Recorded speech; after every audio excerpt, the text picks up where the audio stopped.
was to sit at my desk for 2 hours every day and go through the script line by line. And he always carried the first draft that he got a year earlier.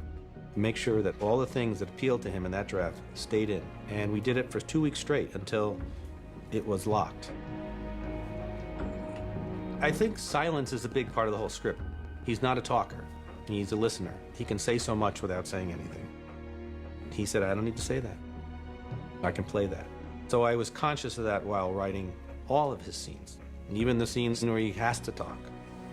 You're right. All the dialogue I would cut out before he even read it. There was still a few more.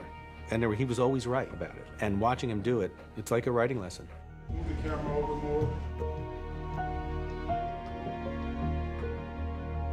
It's a hard thing to explain, but it's like I'm always constantly telling the cameraman sometime, don't turn the camera off.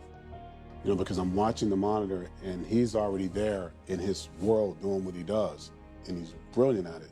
The trick is recognizing it and also knowing when to just let the camera roll. Don't stop it, because he is unpredictable in the best way possible, because he's really there. And it's like you're just almost a fly on the wall at times to capture it.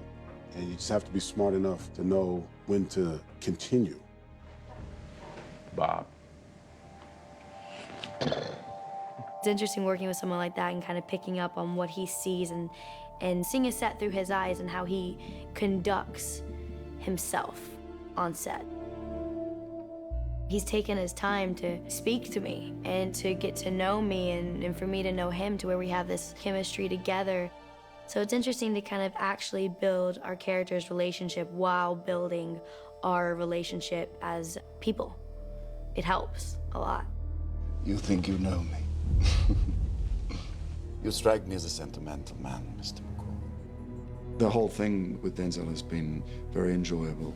He's very focused, very much about the work, very concentrated.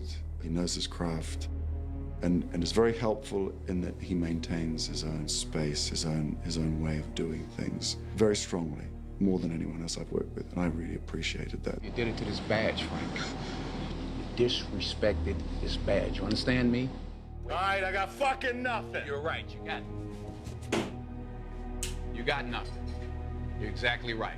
When we're playing scenes together, we're just two actors and we're trying to figure it out together. And like we're trying to figure out what the meat of the scene is and what we're doing, and he's like right there with you trying to do that stuff. And that's what I love. I love when big stars who don't really need to be generous for any particular reason just are, because they love acting.